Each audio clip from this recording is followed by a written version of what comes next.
Paris. Belleville. Paris, Belleville. Belleville. Architecture. Belleville. Paris, Belleville. Belleville. École nationale supérieure d'architecture. École nationale supérieure d'architecture Paris-Belleville. Belleville.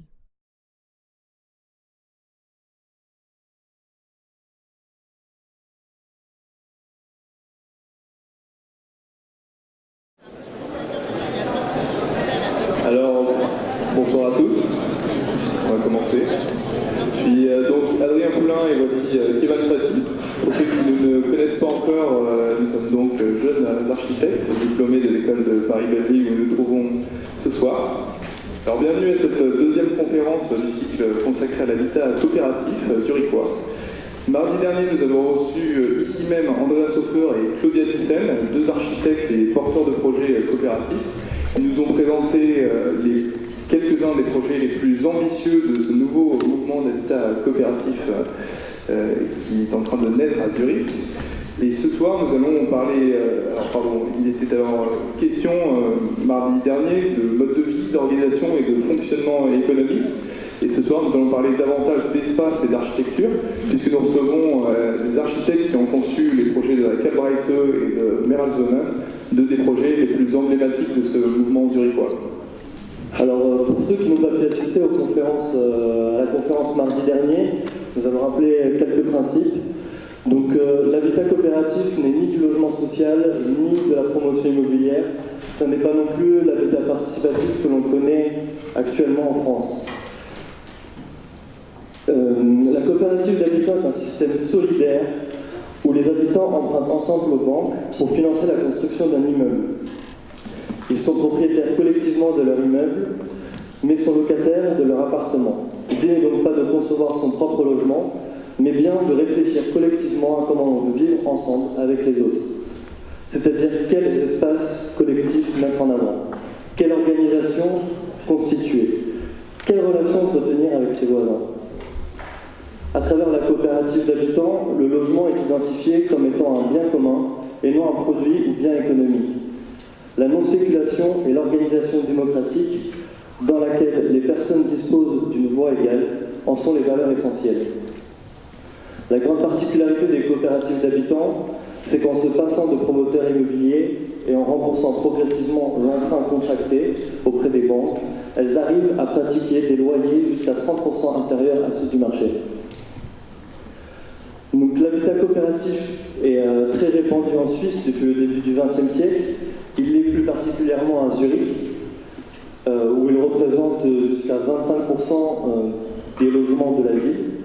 Mais ce soir, nous allons surtout parler des jeunes coopératives zurichoises, celles qui ont permis de réaffirmer les engagements d'un mouvement endormi, celles qui sont en train de poser les bases d'une nouvelle forme d'habitat et même d'un nouveau modèle citoyen. Alors en effet, depuis maintenant 15 ans, ces jeunes coopératives d'habitants testent de nouveaux modes de vie et d'organisation au sein de leurs projets, puisqu'on y trouve par exemple des appartements partagés où se côtoient jeunes et personnes âgées, des services collectifs comme des cafés, des épiceries, des chambres d'hôtes, des ateliers de bricolage, et tout ça à l'intérieur même du bâtiment. Mais il existe aussi des dispositifs écologiques très poussés dans ces projets, voire même des systèmes de mutualisation des objets entre les habitants. Et certaines coopératives vont même jusqu'à mettre en place un fonds solidaire pour permettre de financer les loyers des ménages les plus précaires et qui ne pourraient justement pas accéder à ces coopératives d'habitants, donc, etc. Et en effet, ce qu'on remarque, c'est qu'en adoptant de nouvelles manières de vivre et de financer la construction de logements, ces nouvelles coopératives d'habitants ont fait naître une architecture entièrement nouvelle et extrêmement innovante. Parce que bien loin justement des conventions et des logiques de profit habituelles, elles ont inventé des logements aux espaces ouverts qui permettent la rencontre, les opportunités et les initiatives. En bref, un espace où le possible a de nouveau sa place. Donc ce soir, nous recevons Cornelia Giselle et Pascal Müller qui ont fait le déplacement depuis Zurich. Cornelia Giselle est architecte associée de l'agence Futura Frosch, fondée en 2009 aux côtés de Sabine Frey. Alors, la même année, avec l'agence Duplex Architekten, Futura Frosch est déclarée lauréate du concours pour le projet de Meralszonen devant 24 autres équipes reconnues et expérimentées. Pascal Müller, après avoir travaillé entre autres aux côtés de Daniel Lipskin et Gigon Aiguillère, en tant que collaborateur, fonde l'agence Müller-Sigritz en 2001. Il est professeur invité de la Haute École spécialisée de Berne depuis 2011. L'agence Müller-Sigritz a réalisé un certain nombre de projets d'habitat coopératif, dont l'étonnant projet de Kalbrete que nous allons voir ce soir. Et ils vont donc chacun nous présenter leur projet et expliquer le processus qui les a amenés à dessiner cette architecture entièrement inédite en Europe. Pascal va démarrer en nous parlant de la Kalbrete, qui est un des projets les plus emblématiques de ces jeunes coopératives zurichoises. Et Cornelia va ensuite enchaîner avec Meereswonen, un quartier coopératif de 1200 habitants, dont elle a conçu notamment le plan directeur et dessiné un des bâtiments les plus surprenants.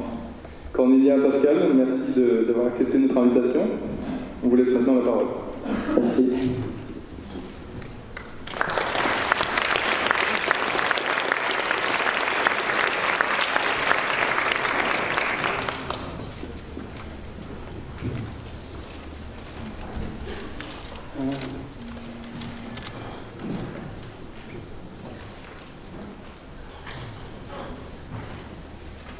Alors, merci bien pour l'invitation.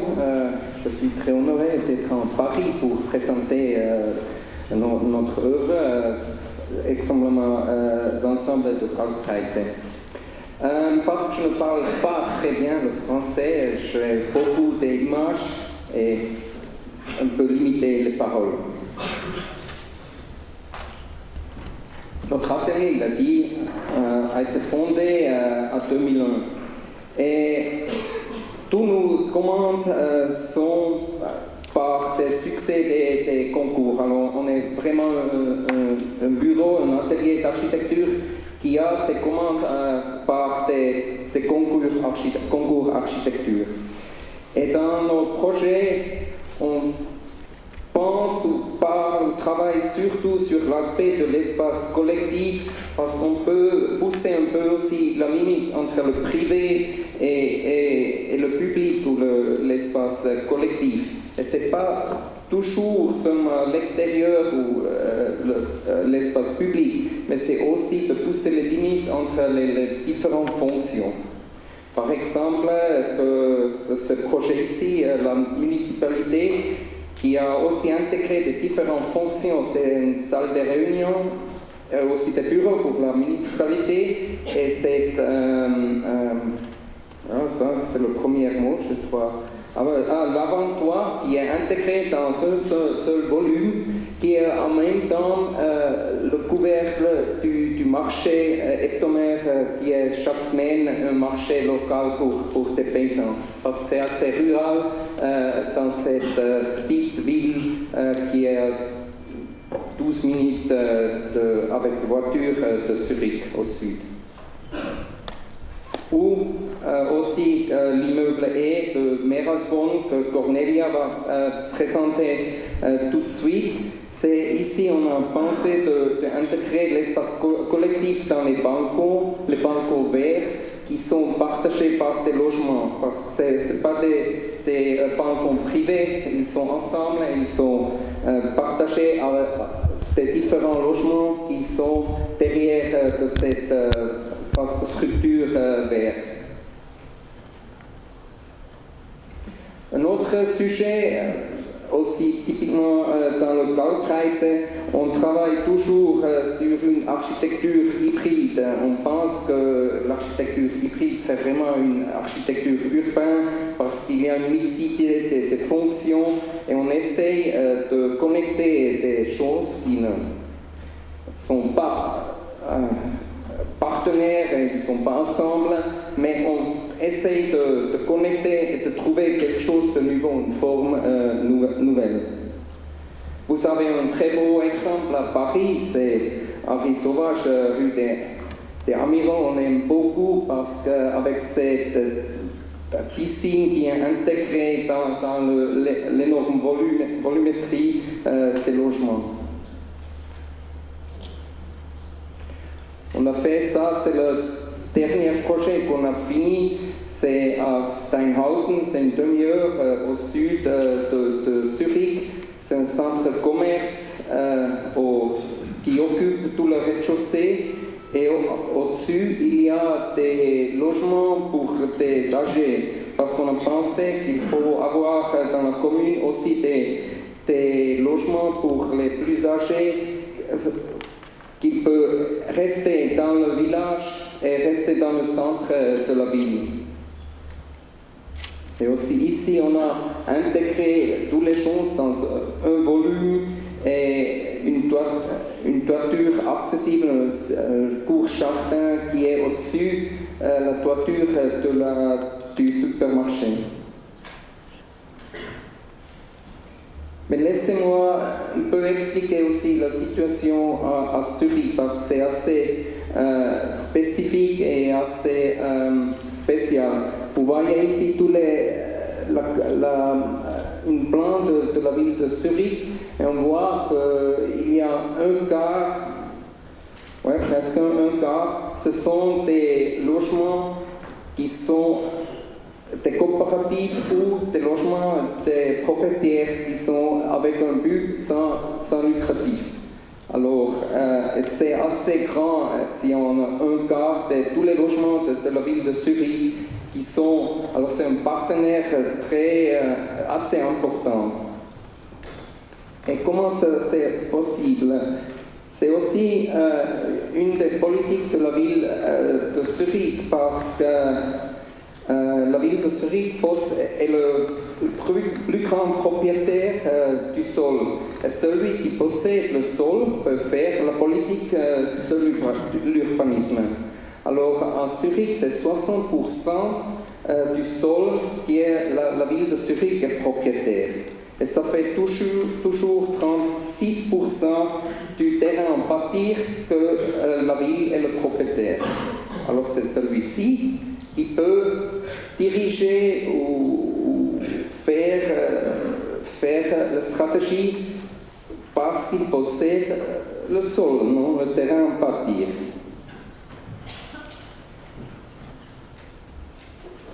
Mais la ville n'est pas toujours aussi le client ou celui qui fait les logements.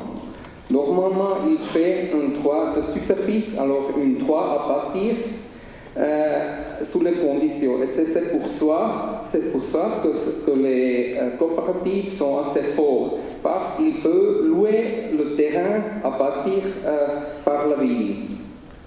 Mais il y a des conditions. Il faut payer un loyer annuel pour une certaine période. Alors, normalement, c'est 60 ans ou 90 ans pour utiliser le sol, le terrain à bâtir, pour faire un bâtiment et utiliser le bâtiment. Et c'est quoi, je crois que tu as déjà expliqué un peu, une coopérative, c'est seulement un groupe de personnes qui s'assemblent et qui fait, comment on peut expliquer ça, c'est toujours un peu compliqué, mais c'est seulement un groupe qui s'assemble et qui fait un terrain à bâtir utilisable avec un bâtiment et loyer les logements pour une certaine augmentation. Pardon, je dois expliquer. Alors, c'est toujours l'augmentation, l'auteur du loyer, c'est calcul par faire le bâtiment et aussi maintenir le running, non? On dit l'utilisation, non? Pour le C. Mais la condition de la ville, il faut avoir un concours d'architecture. Et il faut intégrer un peu aussi un contingent des logements sociaux. Et ça, c'est la différence de tous les autres pays. On pourrait dire que les coopératives, ils ne sont pas des AMS ou ils ne sont pas des logements sociaux parce qu'ils ont un intérêt de lui-même, non? Parce pour les membres de la coopérative. Et l'autre, condition de la ville, si on veut avoir cette droite de superficie, c'est qu'il faut faire des constructions qui sont durables.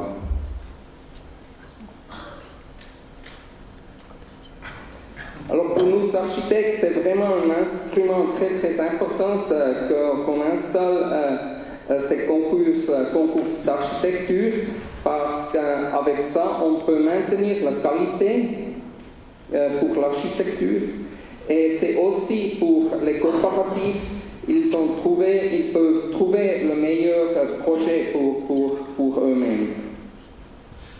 Et c'est toujours ensemble avec la ville qu'on fait cette concours d'architecture. Et maintenant pour le projet, l'ensemble de Kalkbreite. Ce projet est au milieu de la ville.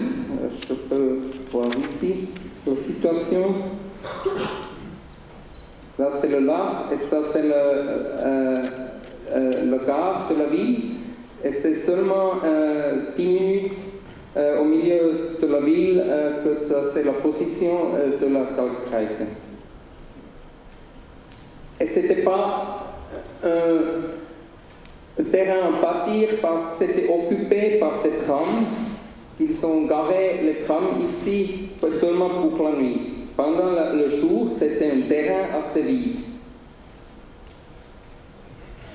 Et c'était un problème pour le quartier parce qu'ils ont dit que c'est pas possible d'avoir un terrain assez grand au milieu de la ville qui n'est pas utilisé parce que c'est seulement pour placer les trams pour la nuit. Et c'est que il y a des personnes qui ont vécu déjà dans des coopératives ici, un peu du nord, et aussi là il y a un coopératif qui ont poussé un peu la ville, si la ville ne veut pas faire quelque chose sur ce terrain, pourquoi il ne fait pas cette droite de superficie sur ce terrain ici. Et cette coopérative s'est nommée coopérative Kalkbreite, et elle a gagné le droit de superficie, le droit à bâtir par rapport à la ville. Ils ont fait ce concours avec beaucoup de discussions entre les membres de la coopérative. Pour le début, c'était seulement une vingtaine de personnes, presque 25 de personnes qui ont organisé et pensé sur la ville et sur ce terrain, qu'est-ce qu'on pourrait faire ici. Ils ont organisé ce concours en 1109, ouais. Et il était un concours d'architecture qui était ouvert sur tous les bureaux d'architecture internationaux de toute l'Europe. Et nous avons pu gagner ça. Je vais expliquer comment l'idée de notre projet est. Dans le milieu, c'était un des problèmes de trouver une solution, c'était de trouver une place pour les trams. Alors il faudrait intégrer un nouveau dépôt de trams, et pour celui-ci, le client était toujours, pour cette part du projet, c'était toujours le client, la ville de Zurich.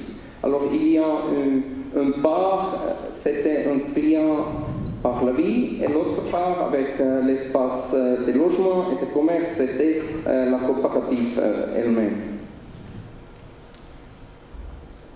Vous voyez ici la coupe transversale, comment on a intégré cet dépôt au milieu, et le long de la rue, on a placé l'espace commerce dans les 3 premiers étages, et au-dessus, avec les 5 étages supérieurs, c'était le logement. On a aussi obligé de faire un place ouverte, un parc, on pourrait dire, pour la ville, qui est accessible pour les voisins. Et ça, on a placé sur la toiture une part qui était environ 2000 mètres carrés. Aussi important, c'était le processus de participation.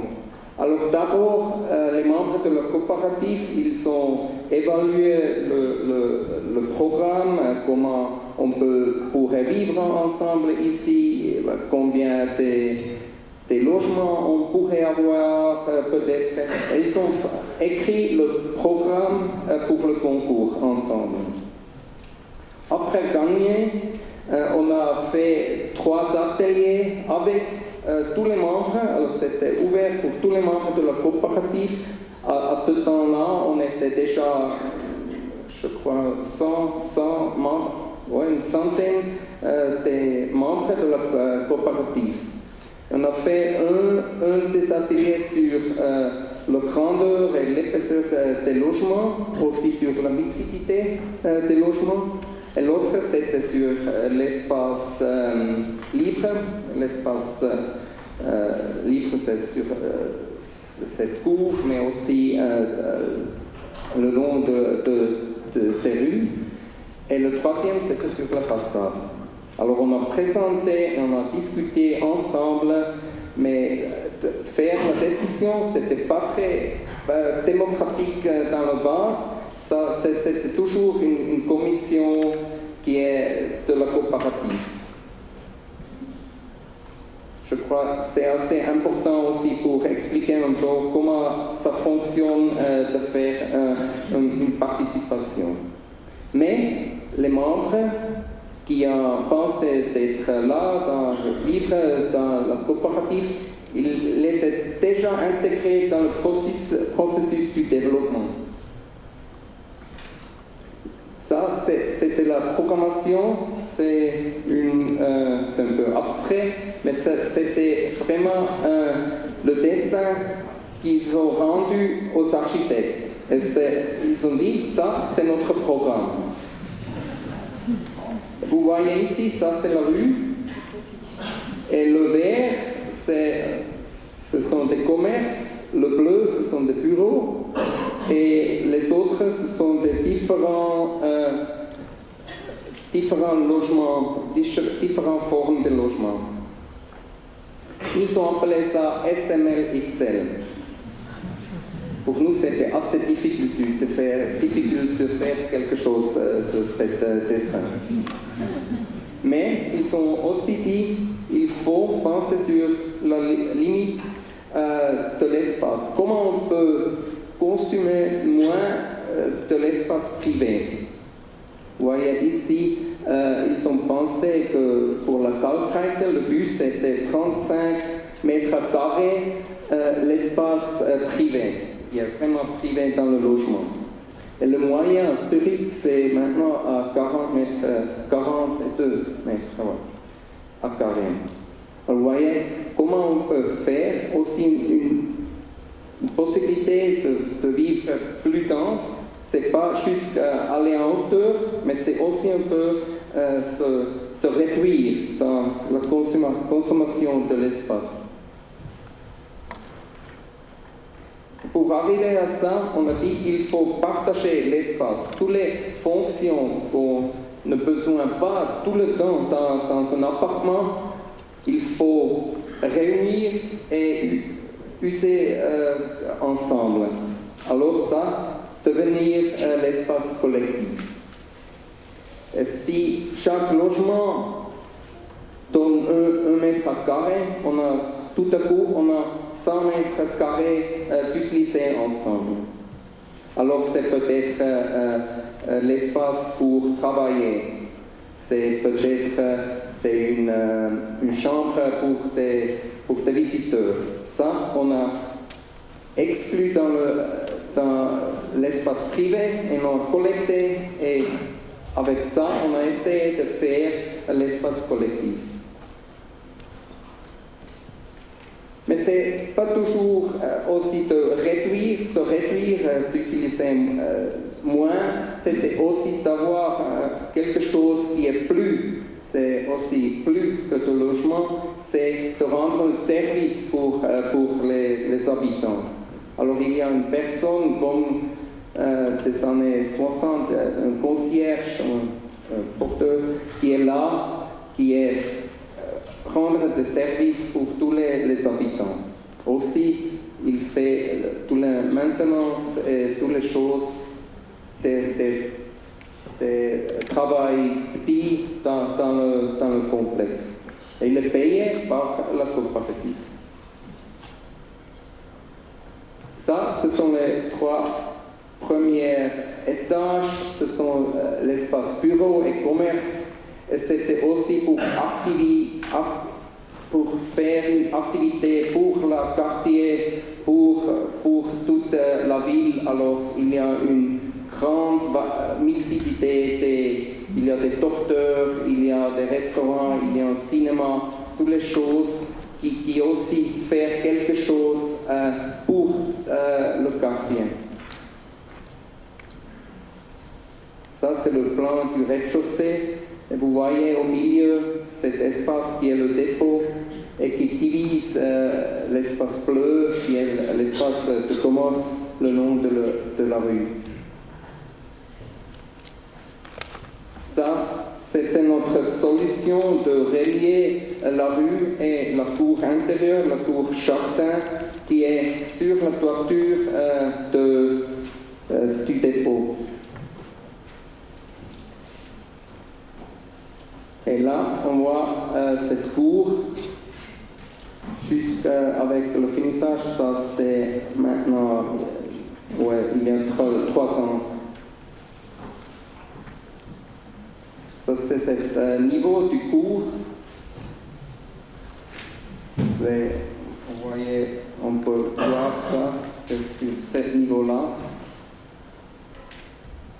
C'est un peu étrange que c'est le 2e étage, mais c'est de compter parce que ce ne sont pas des niveaux complets, parce qu'on a aussi des doubles hauteurs dans le rez-de-chaussée et la première.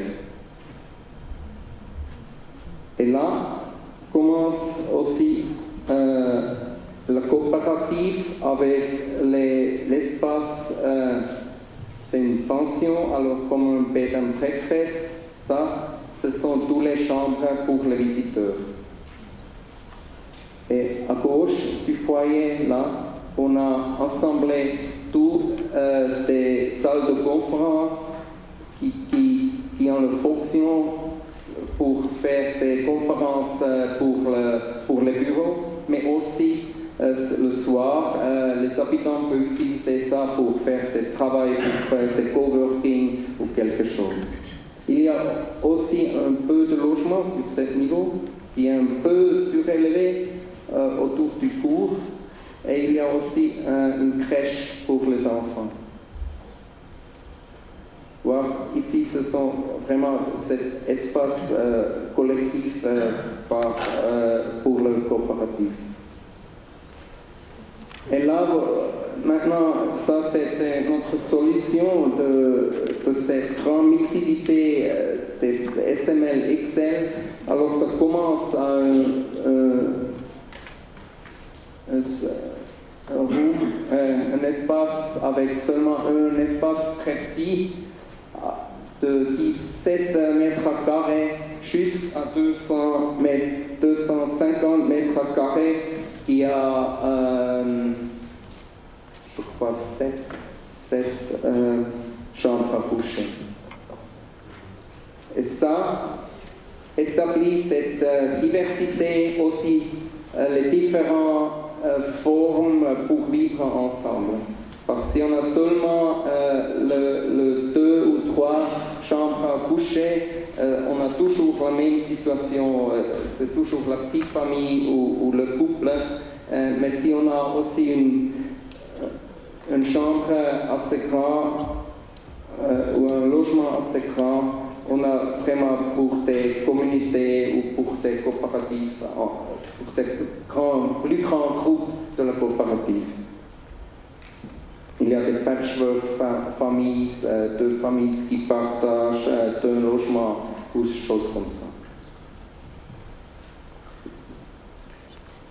Pour organiser ça, on a groupé tous les petits appartements par des clusters parce qu'on a voulu éviter d'avoir un très long couloir comme dans un hôtel. Alors on a fait des groupes avec des petites chambres et on a organisé 7 à 10 petites chambres et on a orienté vers le cours une salle de séjour pour eux-mêmes. Et ça fait, on a dit ça, un cluster qui est un groupe de très petits appartements. Et c'est ça ce qui est la forme de loger le plus privé. Parce qu'on a un espace seulement pour lui-même. Ça, c'est l'image du salle de séjour avec une double hauteur. Au-dessus ou au-dessous de cette cluster, on a organisé les grands appartements traversants. Alors, il relie le cours et la rue. Peut-être qu'on peut voir ça plus mieux par cette image ici.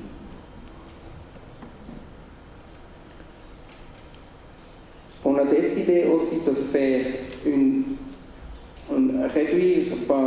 réduire aussi les matériaux, c'est vraiment très très réduit. Alors le béton est laissé cru, on peut voir ça. Tous les murs partage divisants ne sont pas porteuses. Il y a une structure avec comme un gris. Avec des structures porteuses et le seul élément c'est la cuisine en bois et les portes en bois qui fait un peu l'atmosphère pour vivre et pour loger.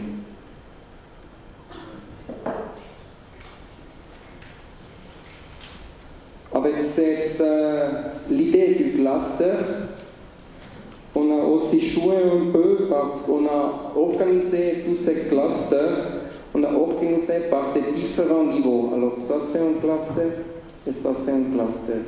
Et tout à coup on a reçu une rue intérieure qu'on a connectée avec un supplément élément avec cet escalier là et on a pu relier toute cette cour sur les différents niveaux. Alors là, ça c'est le foyer qui commence cette rue intérieure et tout à coup il relie toutes les fonctions, tous les espaces qui sont collectifs, mais il relie aussi les clusters, les petits logements individuels avec tous les offres qui sont dans cet bâtiment.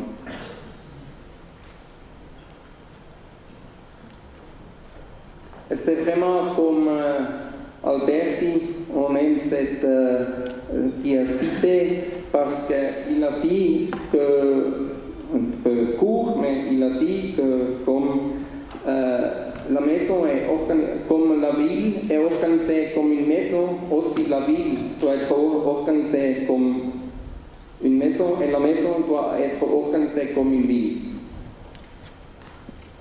Et ça, on a essayé de faire dans le Kalkbreite. On voit maintenant, ça c'est ce foyer où à l'entrée, et cet escalier jaune signifie le commencement de cette rue intérieure. On voit ça sur le plan.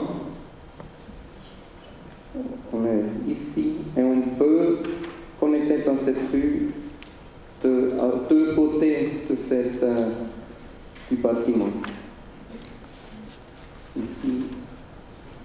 Et il connecte tous les... ce sont 7 escaliers de secours qui connectent aussi avec des ascenseurs.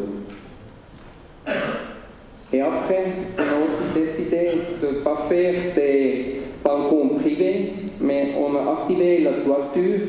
Et sur la toiture, on a fait une cascade extérieure qui fait maintenant une boucle avec la vue intérieure de tout le complexe.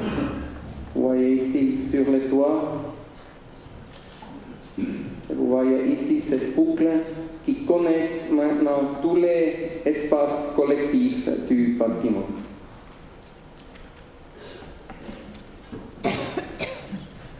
Et ce n'est pas seulement que le complexe ou l'ensemble de Kalkbreite est hybride en notation du programme, de programmation, mais c'est aussi une hybride comme structure, parce qu'il y a des parts qui sont en béton, il y a des parts qui sont totalement construites en bois, et toute la façade avec le crépi, et ce sont des éléments de bois, en bois préfabriqués. Alors aussi ça, c'est cette stratégie du hybride, une stratégie structure hybride.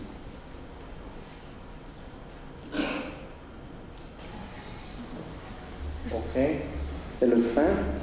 Et je vais donner la parole à Cornelia pour le projet Meralswonen.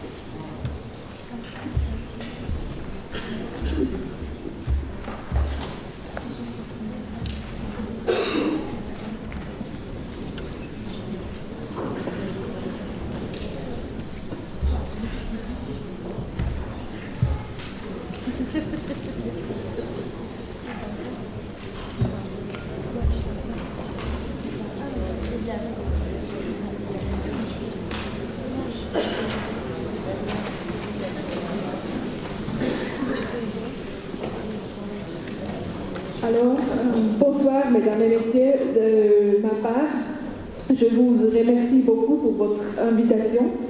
Je suis honorée de vous présenter ce soir le projet Mehr als Wohnen, c'est-à-dire plus que du logement, c'est aussi le titre de ce soir, un des projets de mon agence d'architecture dont je m'occupe depuis 2007, alors ça fait 10 années.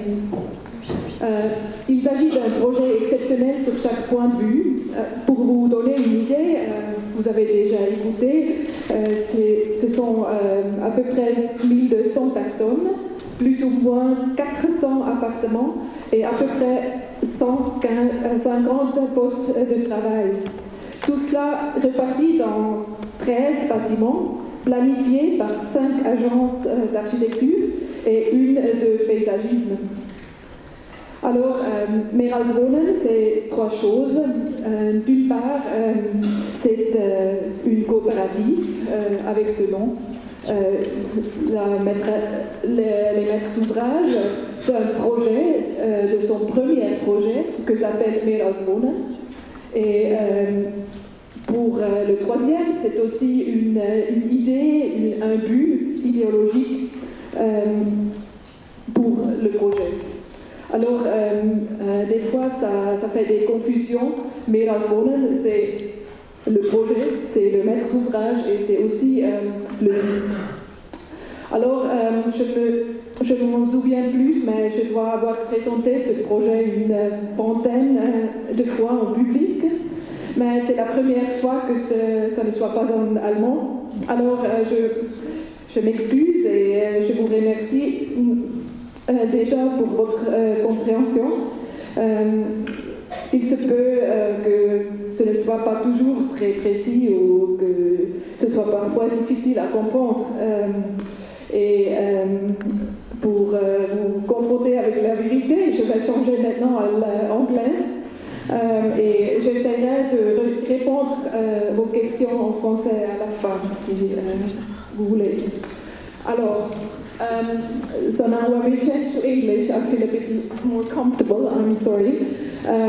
You can see here, again, the map of Zurich. You've seen it with Pascal just before. Can I have it?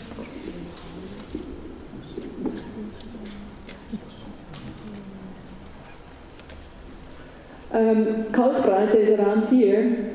and now we find each other at the outskirts, at the periphery, and this makes it a totally different project for Zurich, as we got the hills along here and the city centre on this side. This is an area where like 10-15 years ago it felt like really the outskirts of the city.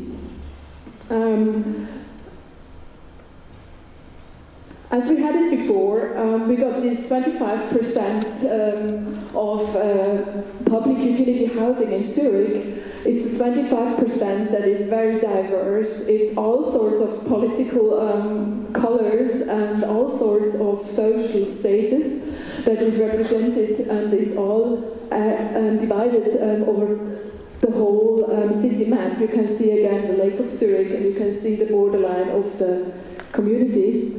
And when our project started in 2007, this was the anniversary of public utility housing in Zurich. So it was 100 years anniversary, and there was this idea of renewing the movement, or to get it back on a public map, and there was a first competition with the question, how shall we live tomorrow? This means like the first 100 years of public housing in Zurich was this idea of bringing a new social group into town, like after the Industrial Revolution, people who are not farmers and not bourgeois either. But what is the aim in the 21st century? So that was at the beginning of this project. That was this question, how shall we live tomorrow? And for our side, we sort of changed the idea into the question, how shall we live today? As we noticed that these neighborhoods that have been founded in 1907 and later on, nowadays are amongst the most popular neighborhoods in Zurich. So we've been interested in what makes it so high quality and what makes it so interesting to live in these neighborhoods, and we had the idea that this could be sort of a basic idea or a basic quality that could be transformed in a future structure. Our contribution to this very first competition was a little booklet. We thought that it's not worthwhile to design a project, a fantastic project, but because we thought like the interesting thing is beyond architectural styles to find out about the quality, time and context of housing or neighborhoods where we like to live in an urban area. So we designed this little book. It's about the size of your back pocket of your jeans, and it's the idea that you got some sort of collection of high quality elements, and it's slightly weird actually. We've chosen all sorts of elements like little benches or like a window or like a gap between buildings, and collected it to a sort of dictionary where you could find elements of quality. I start here to describe a little bit our position of designing this project even before the real project started, just for making you understand a little bit maybe this context of discussions we got into later. So on this level of book, we tried to approach all aspects of quality that we knew or that we know from competitions, programs. So it's about financial, ecological, cultural, emotional, functional and optical qualities that we tried to find in each single element, with the idea that these all could be components or a pool of components that make a project happen in the end. So again, back to the site of Hunziker Areal, that's the name of the site. And as I said before, it is a site that for Zurich context didn't feel like being urban. I know this is a lot different maybe in Paris or a lot of places in France, but in Zurich this sort of no context is a rather new stuff and a rather new thing to really think to start how urbanism or like neighborhoods like real urbanistic life could reach also these peripheric areas. So from the very beginning we had this idea to construct a neighborhood and not just another housing estate, because we felt that this idea of connectedness, as Pascal described it, that is so important for city centres, that is so important for living together, for sharing lives, for having some sort of work-life balance, also in the context of housing, makes the difference from sort of standard housing estates towards what we were looking for this anniversary project. We found a constructing site that was very ephemeral, and it has been abandoned by a concrete factory a couple of years earlier, and you can see that there was only the sort of leftover these concrete elements that they actually produced, but also used as a to stabilize the ground. That is very bad construction ground at this area. There even was a little circus, and in the background you can see the chimney of the power plant, like the garbage plant of Zurich. So this area, the name of this area is in the mind of Zurich people, it's the garbage area. And that's where we were starting to do an anniversary project of public housing. So this was really a transformational process to define new landmarks, to start with landmarks that are very negative connotated, and to make it a new image of urban image. So again, you can see the map. This is actually 2009. By today, it has changed a lot. But you can see like the urban fabric starts to grow all over. You can see these areas that used to be villages a couple of years ago. So you got all these village centers, and we find our site in the middle of nowhere between these areas. Like this is urban fabric from the early 20th century, and this is traditional farmers' villages that are grown together to an urban structure. So we had this idea, if we have to make places out of non-places, or if we have to ask a question like Marc Aurélie's word of non-places, what does make the difference in this type of location? So we find each other around here. This is the railway line, and this is the main street towards the garbage plant, towards the television studios, and then towards the highway to Zurich Airport. It was to find a scale for this new urban centre, and it was to find a scale that is very typical Zurich, that could start identification and that people could understand.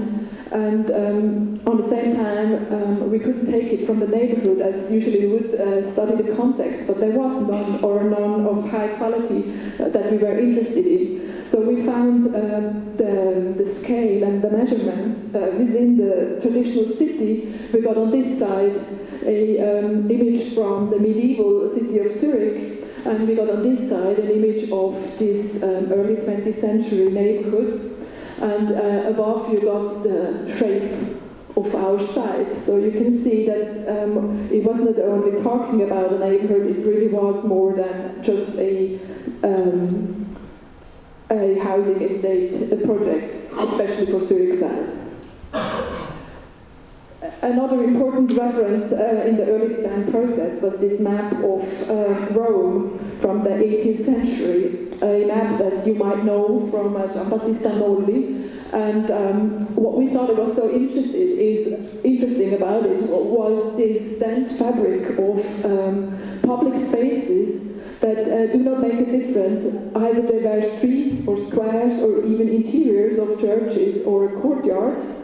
So that these sort of public spaces form a really dense network and lead to all sorts of places, and that they are the opposite towards the private black volumes. And we had this idea of a close relationship between the private hideaways and the public meeting points. So when we started designing, we established a couple of claims, a couple of sentences that were guidelines for all the coming planning process. And at the same time, we decided to start the whole design process from the urbanistic approach and not from the single building. So the first claim was we want to build a neighborhood, not a housing estate, I mentioned before. Second claim, maybe also regarding Giambattista Nolli, was creating scope through density. So we said we have to build very dense, but even if we go dense enough, we will feel the free space in between and make it feel big, because there is also tight moments to have this contrast. And on a third level, there was this idea of having public spaces with working as centers, as meeting points, as a opposite to private hideaways. On this level, we had this idea of mehr als wohnen and more than housing, and we started to think about this more. So how can 1 + 1 be 3? Which tends towards this idea that we always need to have a dialectic process between scope and density, between public and private, between open and closed. And only by using these synergies we can produce more potential. So there was a second book that was a sort of a guideline brochure that we developed in the early design process and then published by the end of the building process. It was accessible to all planners during the planning process, and the idea was not to say that how they have to do, but it was the idea to give them an idea of the common aims that we would like to follow up. There was only 6 guiding rules for this regulatory framework. You've got the rules here in German with an English title. So I'd just like to describe it very shortly, the idea of it. You can see also the logos beside that explain it pretty well. There was a 3-dimensional envelope for every building, every of the 13 buildings. And there was a slightly lower amount of square meters of program that had to be included in these volumes. So there was the possibility of subtraction of the volumes. A third rule was that each building was asked to build out a plinth, a middle part, and a roof. So we didn't say how to, but we said each building needs these parts of proportions. So the fourth point was the allocation of program within the map. I'll show it to you later. Fifth point was the addresses, where to get to the buildings. And sixth point, as we already knew that the means are limited, was how to give priorities and where to have priorities in the project. So if we watch the footprint as a very abstract graphics, I try to explain some of these ideas to you and describe a little bit the approach of the design process. On the first level, it was about circulation and about connecting the district towards the neighborhood to be part of this, like the railway would be down here and the big street up there, to get it into the network. Second step was to cross-link the neighborhood in a diagonal way through the whole area. And on the third level, we said this is going to be very big blocks. One of these building blocks, they got a measurement of 20, 22, 25 to 35 meters, which is actually a dimension that you would primarily think this is impossible for a housing project. All sorts of challenging ideas behind. The second step for us was to work on the public spaces. That we said, well, we're still not interested in the buildings, we're interested in what the quality of these squares can be. What's their size, what's their proportion, what's their use. There's this main square in the center. There's a square that was meant to be a working place, and there's also public gardens, and like a special case at the best facade was this square to play pool. This was only a vision to describe that this might be more for adult people, while other places might possibly be more for children, and so on. So we really started to characterize these spaces with all sorts of qualities, and we asked the landscape architects to push the process, the design process, and to give us an idea of these squares, because only on this basis there was a context then later for designing the single buildings. You might know it the other way around, and that's also what we did before, that usually the architects design the buildings and then they ask the landscape architects to plant a tree. But in this case, we really pushed hard on them and asked them to design it beforehand, and it was fun for them as well to develop an idea of space without knowing what the neighborhood will be like. We started to think about audience and profiles, so who would be living there, how would they be living, what's the population, and as I said before, it was from the beginning the idea that it must be like a village, that it must be mixed, it must be for young and old people, it must be for rich and poor, and it must be for culturally interested, and it must be for working class, it must be like a normal mixture. Surely this is some sort of abstract idea for a new built area, but also for the client, for the cooperative, this was a guideline up to the end of the renting out the apartments, that they really tried hard to keep it a good level.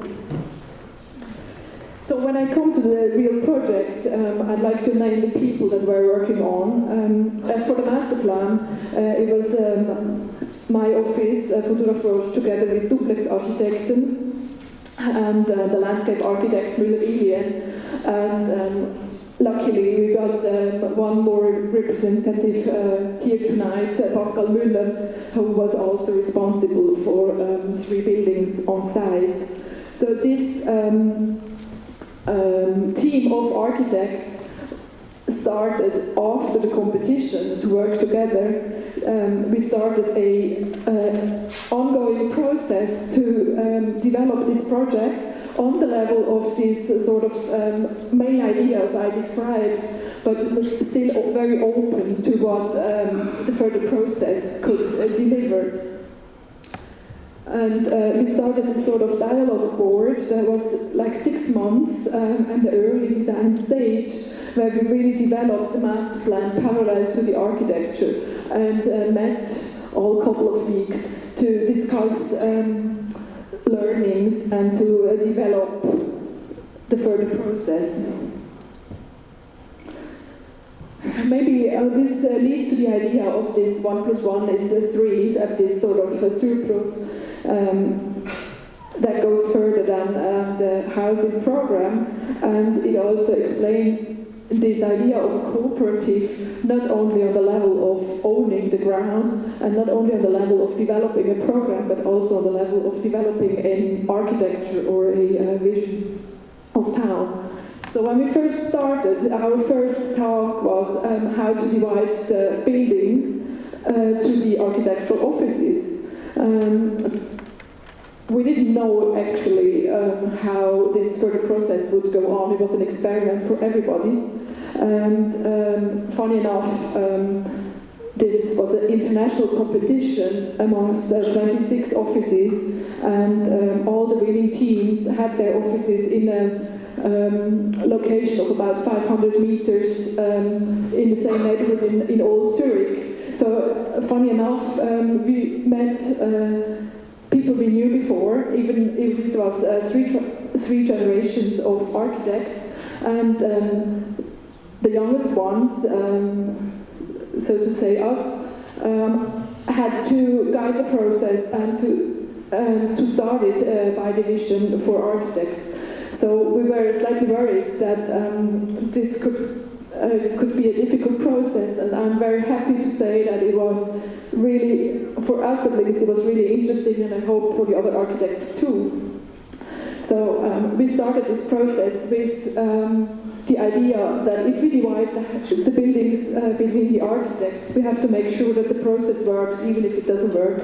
So we gave each office some sort of 2 buildings that were directly beside each other, like the siblings, like the twins, we said.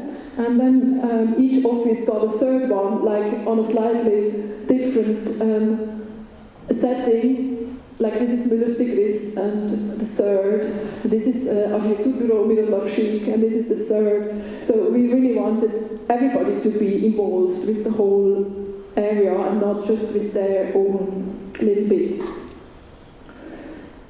When it comes to the project then, I can show you here the ground floor. It's a very heterogeneous plan, actually, and it's a heterogeneous plan because of the very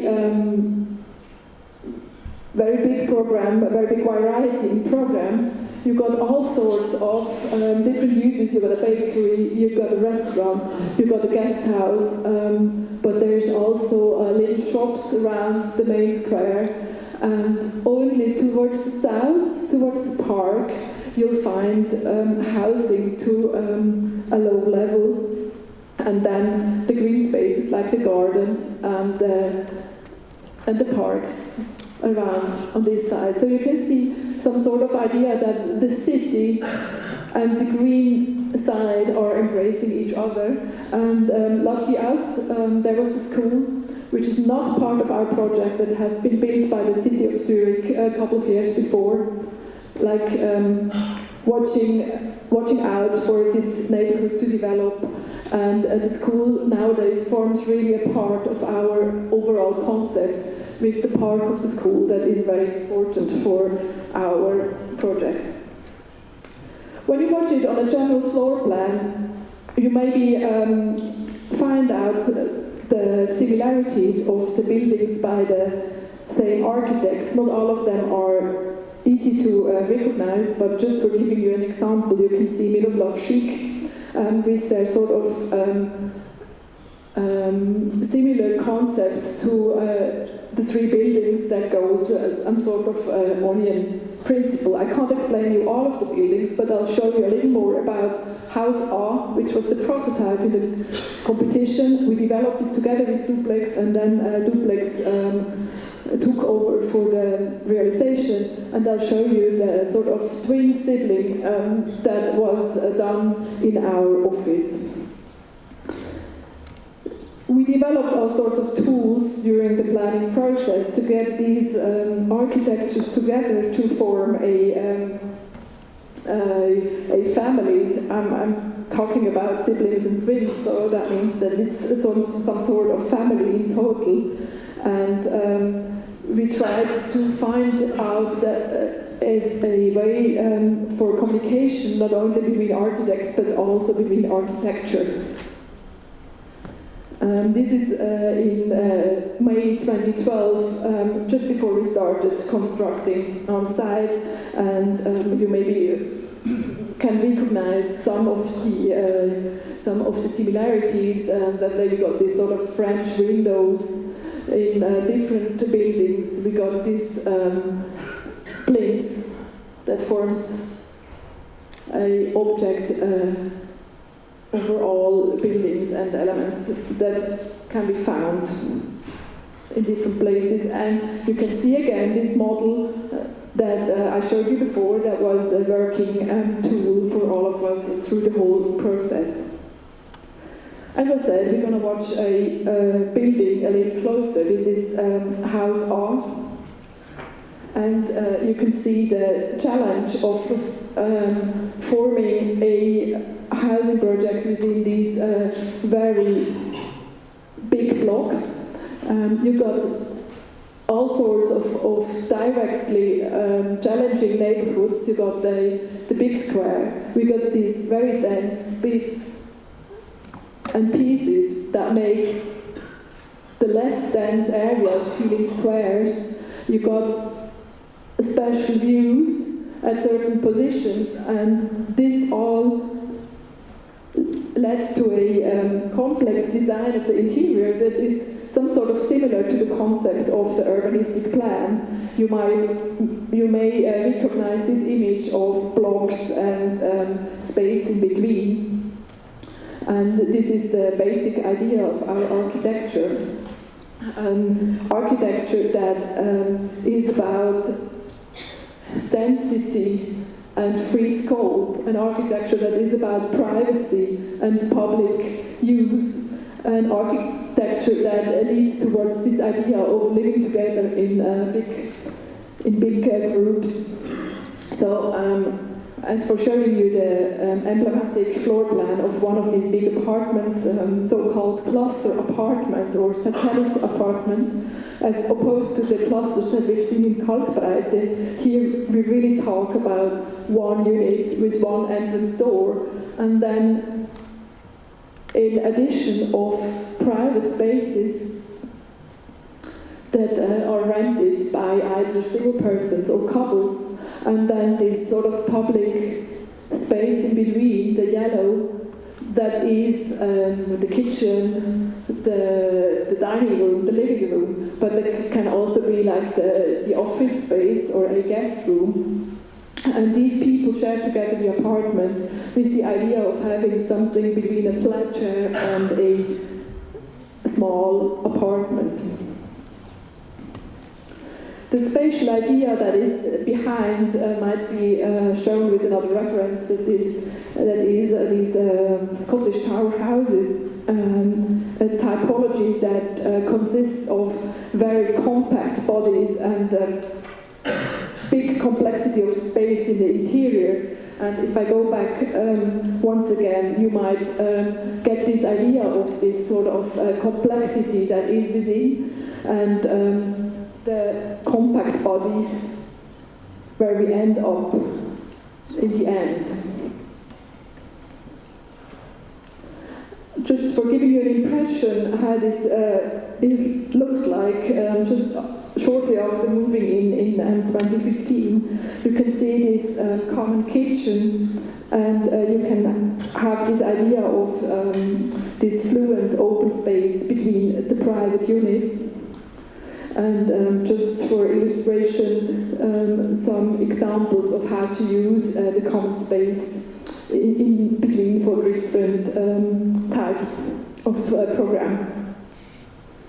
This was the prototype. We had to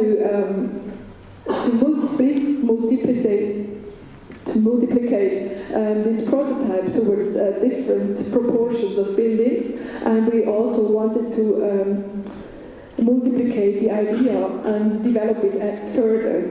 On the same time, the client was still very interested in this concept of satellite or cluster apartment, but they were also afraid that it might didn't work. So we had like the prototype building with 5 floors of satellite apartments. And when we started with building E, we were asked to deliver a system that started on the other end of the process, that started on the basic of a standard apartment of 100 square meters and show on top how to develop clusters if this might be a success.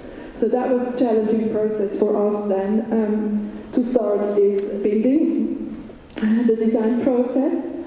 And you can see here again, this is house A. And now we're talking house E.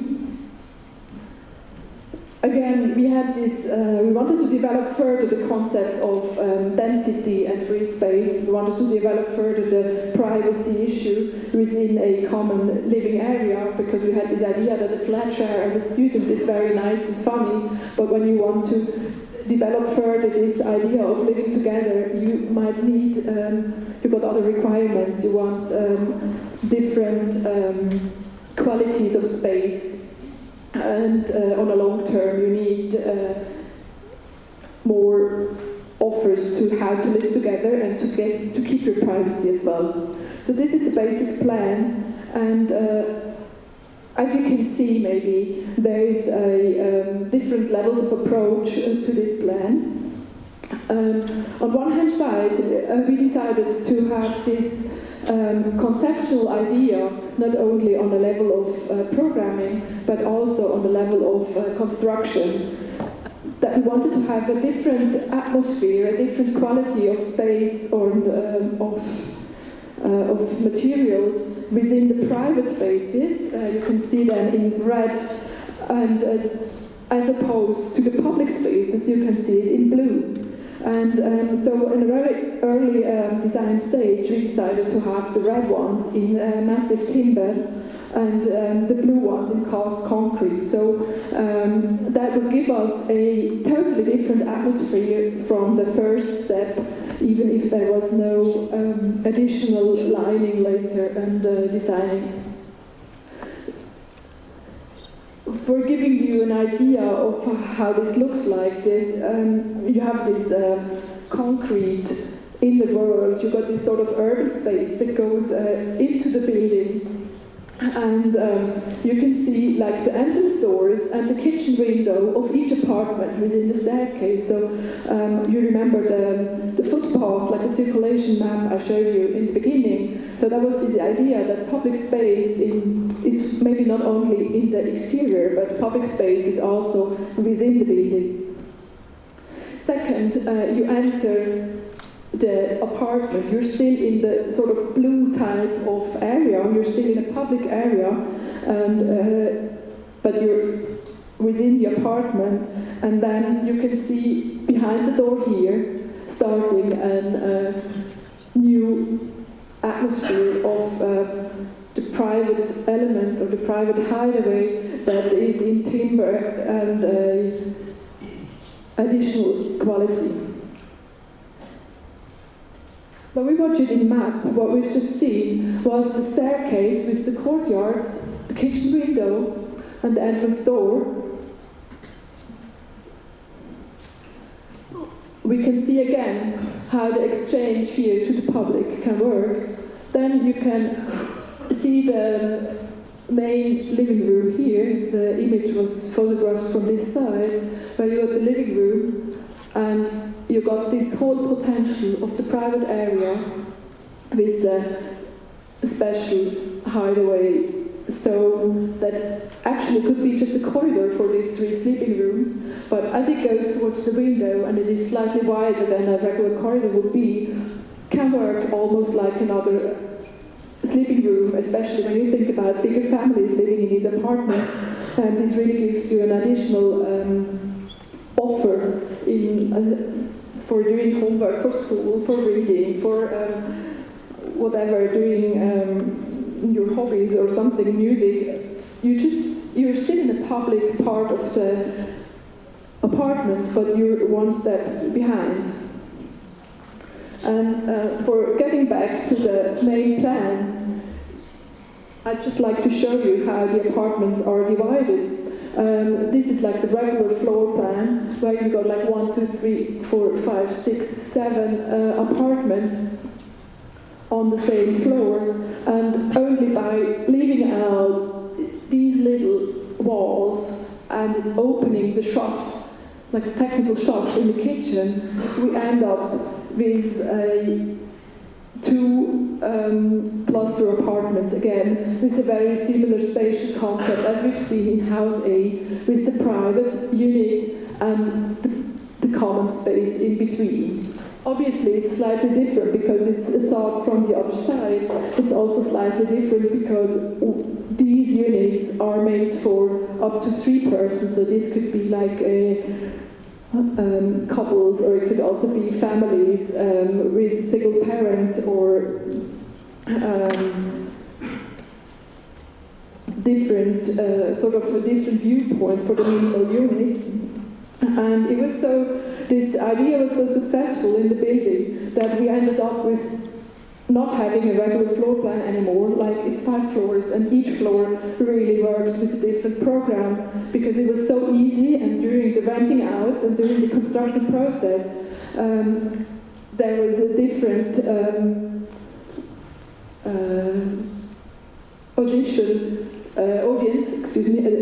audience that really asked for different types of these big-sized apartments. And as it was the timber structure, as a load-clearing structure, we are totally free how to fill in the rooms within. So on the ground floor, there is a foundation for kids and young adults that divide each cluster in groups of 3 and live together with 9 kids. On the second floor, on the first floor, we got this design here. On the second floor, we got the one here, and on the third floor we got a mixture between a big apartment in this part and smaller apartments here. So, and only recently I've been informed that they moved in a medical doctor, so they could even use the spaces not only for housing but also for other requirements.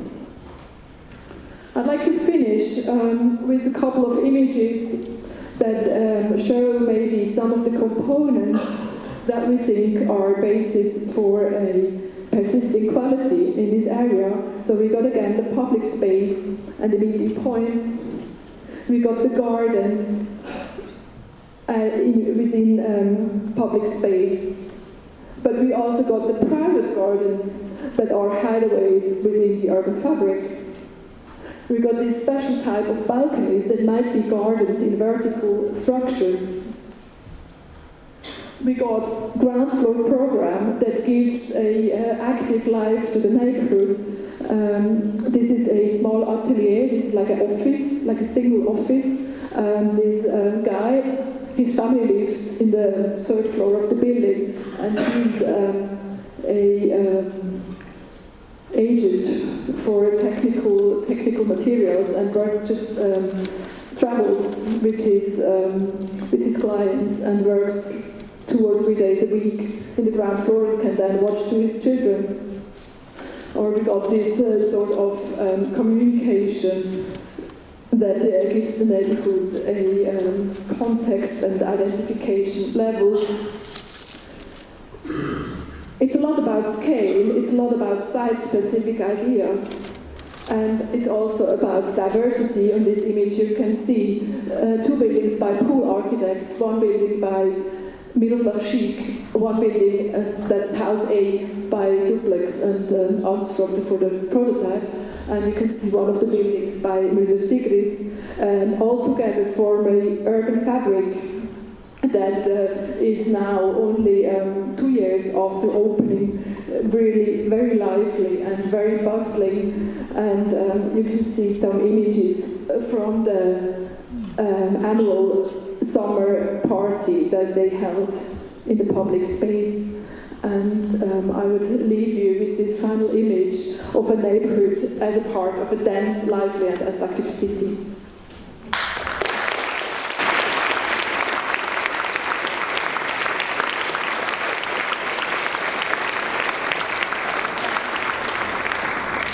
Merci à vous deux pour ces présentations.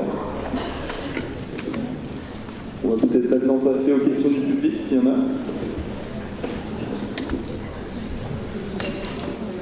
Alors moi, peut-être, pour lancer, je vais vous demander un petit peu à tous les deux, quel a été finalement l'apport des habitants, des coopérateurs dans le processus et dans l'architecture ensuite.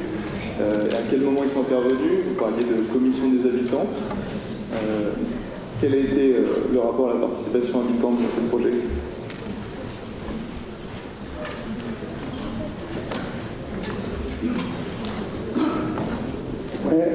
Peut-être si on compare les deux, c'est totalement différent parce que dans le Kalkbreite, on a vraiment, par le commencement, on a commencé à discuter avec les membres de la coopérative.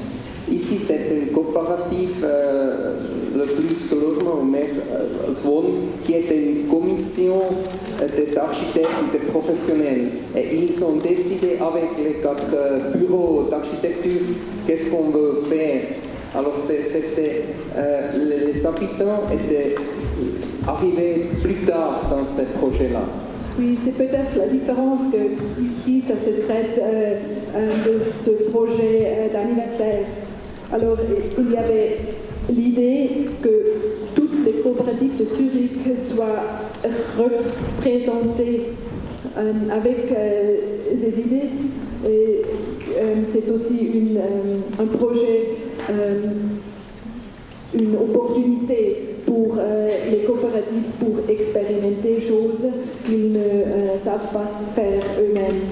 Alors ici, c'était plutôt un contexte professionnel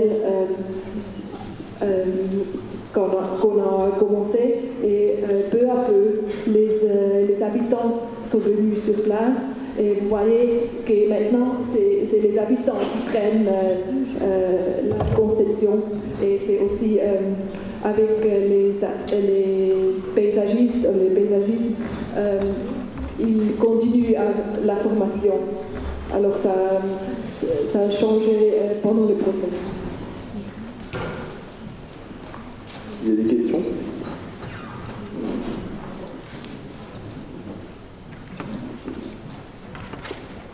Bonsoir, merci beaucoup pour votre présentation. J'avais une question pour Mehrheitswohnen sur les bâtiments qui sont des bâtiments très très épais. Et je voulais savoir si vous aviez une idée de l'efficacité énergétique de ces bâtiments et en particulier de leur efficacité énergétique réelle aujourd'hui. Voilà, si vous voulez, peut-être je pose la question en anglais.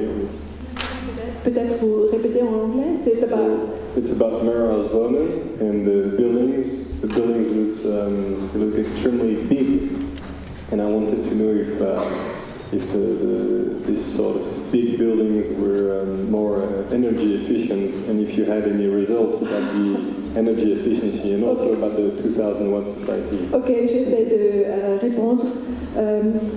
L'idée totale est l'idée de 2000 watts. Peut-être vous connaissez cette idée que chaque personne n'utilise que 2000 watts. Alors c'est une idée de réduction d'énergie sur chaque niveau. C'est pas seulement sur les bâtiments, mais aussi sur le mode de vivre. Alors c'est aussi, on a beaucoup moins de parking que de normal. Il y a plein de choses sur ça. Et c'était aussi un expériment.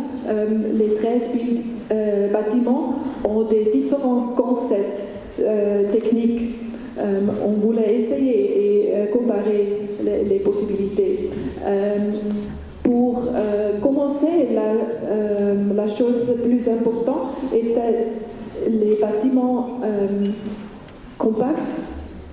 Ces proportions, c'est à peu près cubique C'est le plus compact que vous pouvez construire. Alors c'est une base que permettait aussi des constructions spéciales que normalement ne fonctionnent pas avec l'idée de 2000 watts.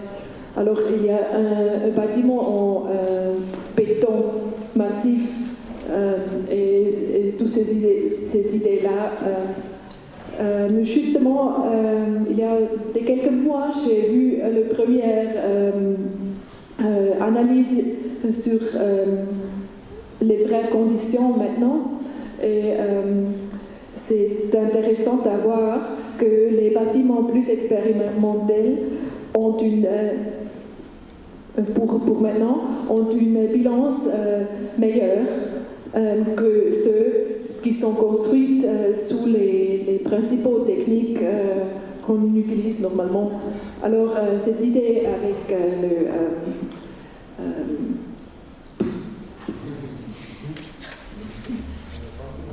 avec la ventilation mécanique, que c'est une des idées pour sauver l'énergie, on voyait que les calculations n'ont pas été réalisées encore.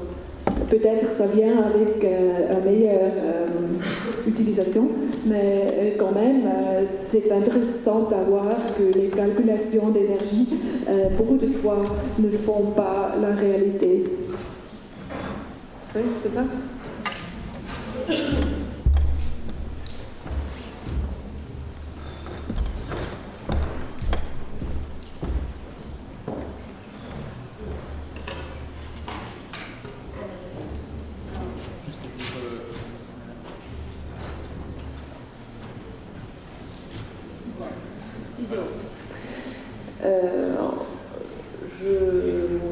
En fait, je me posais la question de tout ce qui était réglementaire. Parce qu'en France, on a des normes qui sont assez lourdes dans la construction, que ce soit incendie, réglementation handicapée, etc. Dans les images qu'on a vues, il y a plein de choses, je me suis dit, avec la réglementation en France, on ne pourrait pas l'appliquer. Je me demandais si, alors d'une part, s'il y avait des grosses différences entre chez vous et chez nous, et si le concept, enfin, le principe de coopérative permettait peut-être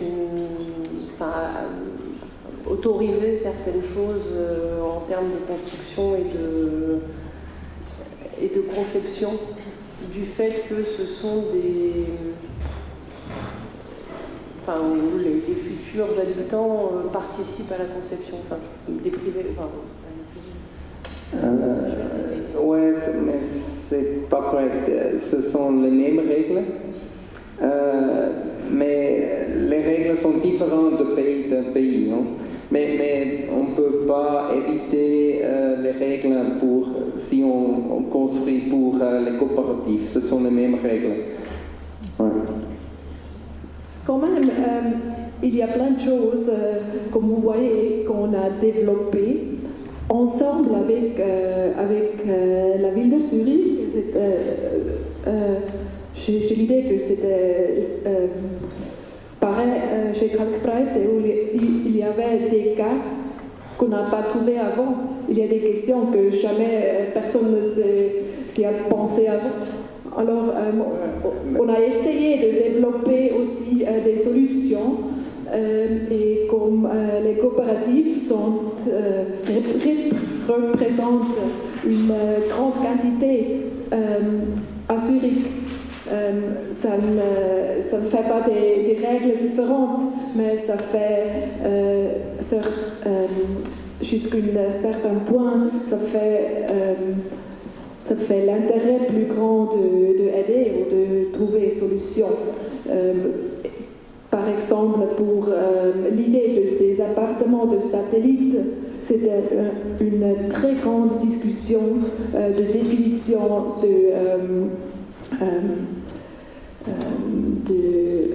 du feu, comment faire pour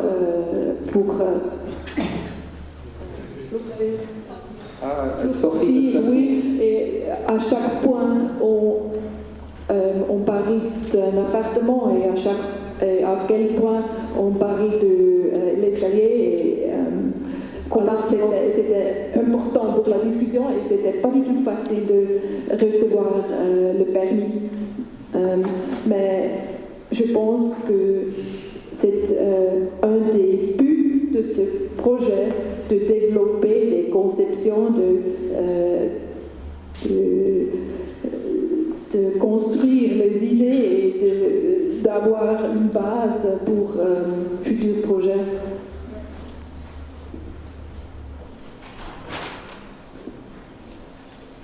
Bonjour.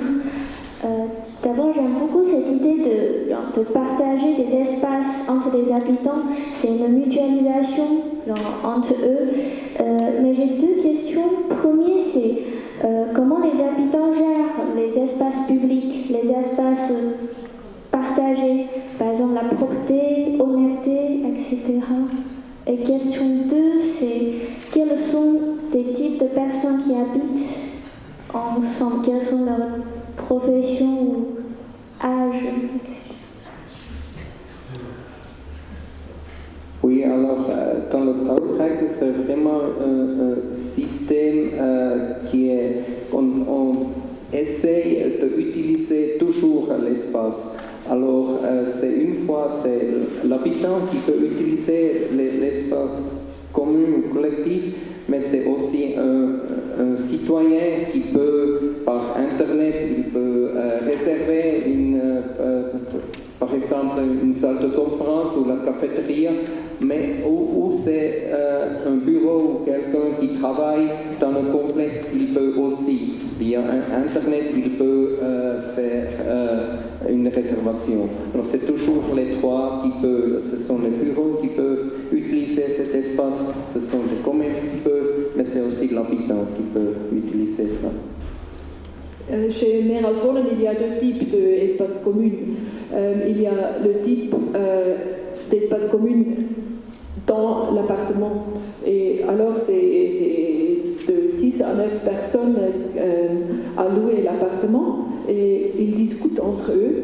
C'est tout à fait privé entre la groupe des gens qui vivent dans ce appartement. Et puis il y a l'autre type d'espace public que sont surtout des espaces au rez-de-chaussée qui sont publics pour les gens qui vivent et travaillent sur le site. Et c'est pareil comme chez Kalkbreite qu'on peut réserver pour, je ne sais pas, l'anniversaire des enfants, ou bien pour une conférence, ou bien pour un concert, ou je ne sais pas quoi. Ça commence avec un demi-jour, et le maximum, je ne sais pas, mais je crois que c'est 2 jours, un week-end. Et après, ce sont les gens qui louent cet appartement ensemble. Est-ce qu'ils sont plutôt jeunes ou Alors, dans le process, on avait l'idée que ça doit être pour tout le monde, que ça doit être qu'on voulait attracter des différents groupes pour vivre ensemble. Et pour ça, il y a différents appartements avec des plus petites unités privées ou plus grandes unités privées, comme j'ai montré. Et seulement dans le processus, on s'est trouvé difficile avec les gens du 3e âge, on dirait, pour les gens qui ne sont pas habitués de vivre ensemble. Alors, c'était facile de trouver un groupe de 20 à 50 années, mais c'était difficile de trouver ceux en plus parce qu'ils ne se trouvaient pas. C'était nécessaire de former un groupe de 8 personnes, un groupe de 6 personnes. Alors, il faudrait se trouver. Alors, on a commencé de faire des événements, surtout avec cet objectif de faire rencontre personnes intéressées parce qu'elles ne se connaissaient pas avant. Alors c'était un processus et maintenant ça commence de mescler, mais pour la première fois c'était difficile de vraiment avoir des groupes différents. Merci.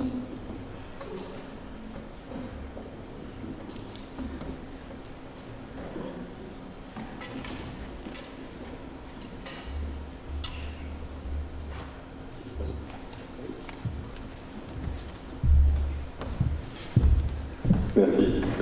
Une autre question. Dans Kalkbreite, on voit des toitures très utilisées avec un jardin, toute une circulation. Et par contre, dans Meralswonen, je voulais savoir, qu'est-ce qu'il y a sur les toitures? Photovoltaïque. Sur toutes les toitures? Les cellules photovoltaïques, plutôt. Et ça produit pour l'ensemble des bâtiments ou oui, pour chaque bâtiment séparément? Non, ça produit pour l'ensemble. D'accord. Et ça produit assez. Je ne me souviens plus le pourcentage, mais c'est assez. Et ça faisait partie du programme et de l'urbanisme dès le départ? Eh bien, c'est partie du programme de Meralswonen, du client. C'est aussi partie un petit peu de la ville de Zurich, parce que c'est le site, c'est le même cas que Kalkbreite, que la coopérative loue le site chez la ville. Alors ils ont fait quelques conditions. Et on avait discuté assez, et il y a un toit qui est public, il y a une sauna sur un des bâtiments. Merci beaucoup. Après, pour te répondre, sur la première conférence, en fait, il y a la partie très technique qui a été analysée. Et du coup, il y a une vidéo qui sera faite de cette première conférence où tu auras peut-être plus de réponses sur ces aspects-là. Effectivement, voilà. Oui, bonsoir. C'était pour savoir, parce que c'était pas donné vraiment la réponse sur les origines sociaux des gens qui arrivent à habiter dans les deux projets. Et pour savoir aussi, plus que de l'architecture, c'était super intéressant ça, mais comment les gens postulent, comment les gens arrivent à habiter là-bas? Il y a des listes pour entrer à la coopérative, comme dans les systèmes de logements sociaux en France, ou c'est différent? Et les gens ils font part de la coopérative ou ils sont que locataires? Alors, peut-être. Oui, parce que je suis vraiment désolé parce que j'ai perdu un peu mon fil d'expliquer dans ce point-là, non? Parce que c'est un groupe de personnes, un minimum de 6 personnes, qui peut être comme un groupe et construire ensemble un logement. Et qui ont fait ça, et le but c'est de faire des logements sans but lucratif. Et il est en même temps, après cette groupe loue à ses membres ce logement. Alors on est en même temps, on est loué, on loue, mais on est un peu un copropriétaire parce qu'on est un membre de cette groupe, de cette coopérative. Et en théorie, ça peut être tout le monde, en théorie. Oui, il faut dire que les coopératives, ils ont des systèmes différents. Il y a chaque coopérative met son organisation, comment faire. Chez Meralswonen, comme c'était 400 appartements à une fois, c'était le marché libre, alors on lançait et tout le monde se pouvait inscrire et se pouvait intéresser pour un appartement. Après, on devrait faire une application et on a décidé sur réseau dossier qui pourrait louer un appartement. Mais c'était le marché libre. Tout à fait. Il y a des autres cas avec des coopératives qui existent pour 50 ou je ne sais pas, plus années, qui ont des systèmes différents où on doit être membre avant et on peut seulement appliquer si on est membre. Il y a tout système là. Ouais. Mais le problème, c'est toujours de commencer. Non? Le projet numéro 1, ça c'est difficile parce qu'on ne reçoit pas un crédit à la banque parce qu'on n'a rien à offrir. C'est toujours de commencer, ça c'est la difficulté. Et par rapport à Karlsruhe, c'est un financement, un crédit par la ville pour commencer, pour pousser ce projet.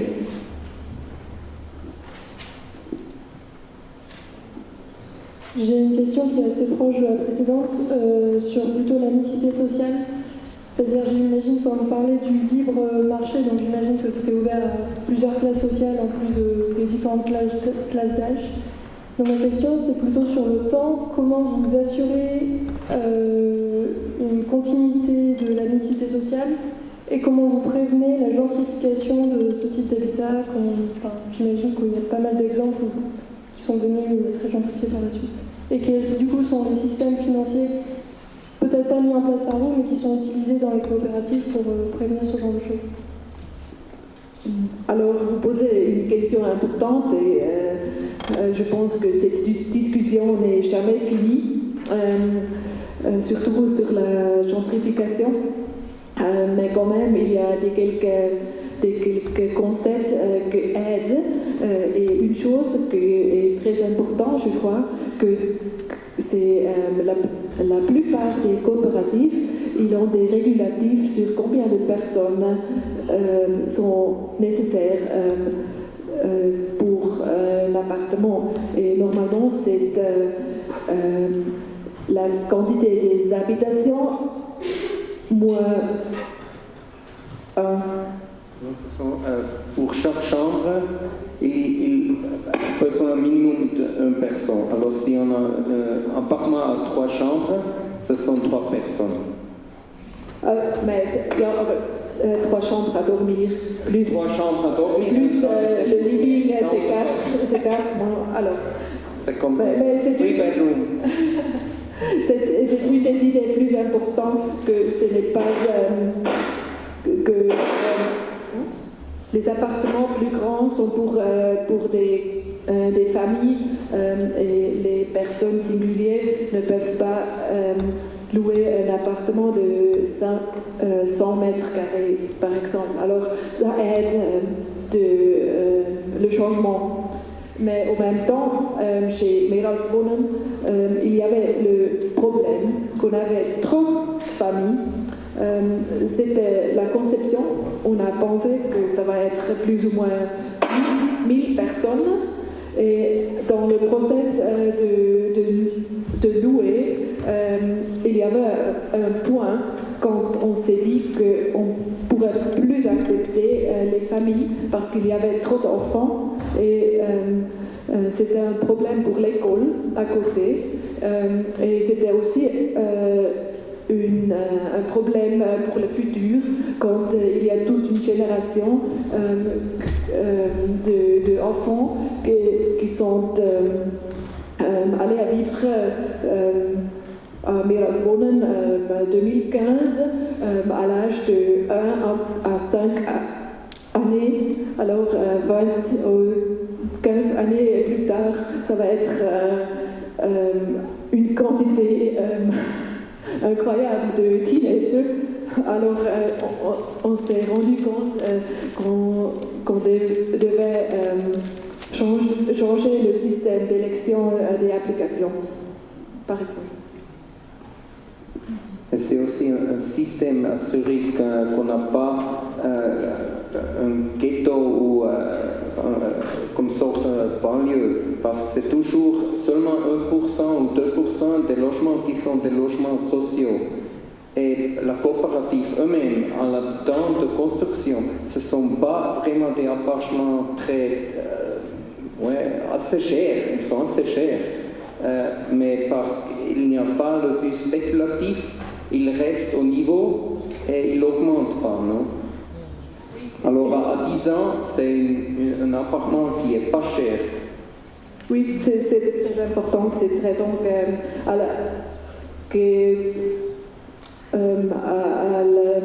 quand on commence, c'est assez cher et après quelques années, ça change beaucoup.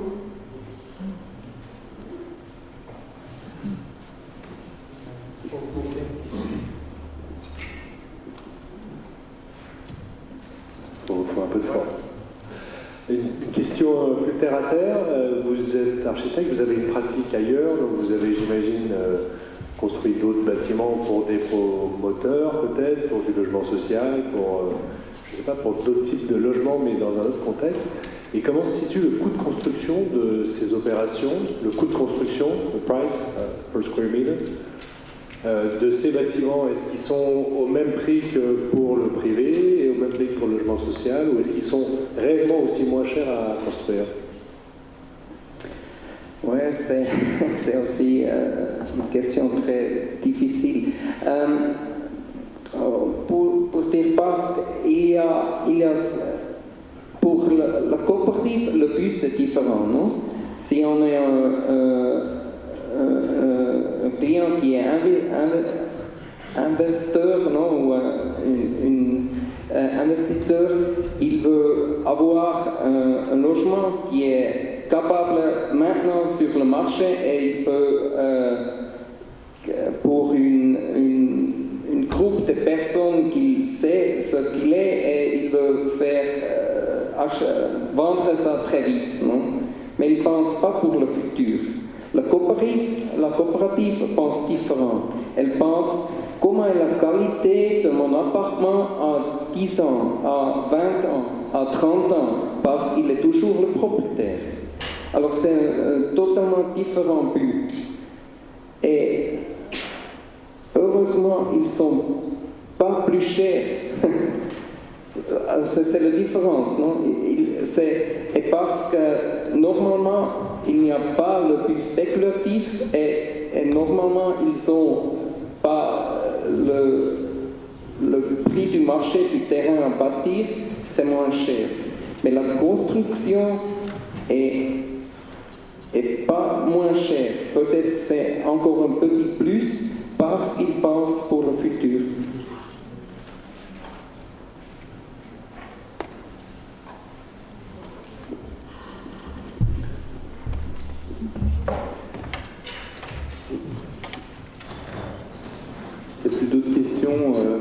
Je vous rappelle simplement, si vous voulez en savoir plus justement sur le fonctionnement des coopératives d'habitants, leur montage, leur architecture, je vous propose la lecture de mon livre qui paraît cette semaine en avant-première, et donc vous pourrez vous procurer un exemplaire auprès de la librairie Volume ici présente ce soir. J'ai particulièrement travaillé sur la coopérative de Kraverkrein, qui est une des coopératives pionnières et aussi très emblématique de ce mouvement des coopératives zurichoises. Et donc voilà, et de manière plus générale, il est question du modèle de l'habitat coopératif et de sa possibilité d'importation en France. Je tiens à remercier du coup nos intervenants ce soir d'avoir tenu la longueur, là, on a un peu dépassé le temps. J'espère que vos questions, ou en tout cas ce que vous aviez envisagé en termes de réponse, voilà, a été plutôt satisfaisant pour vous. Je tiens à vous préciser que une troisième conférence se tient jeudi prochain, qui sera la dernière conférence du cycle, et qui portera plutôt sur le contexte français et dans quelle mesure ce qu'on a vu donc ce soir est envisageable en France ou pas. Donc on verra ça la semaine prochaine aux côtés de Anne Dorazio, de Pete Kirkham et de Cyril Royer. Je vous remercie de votre participation et de votre écoute.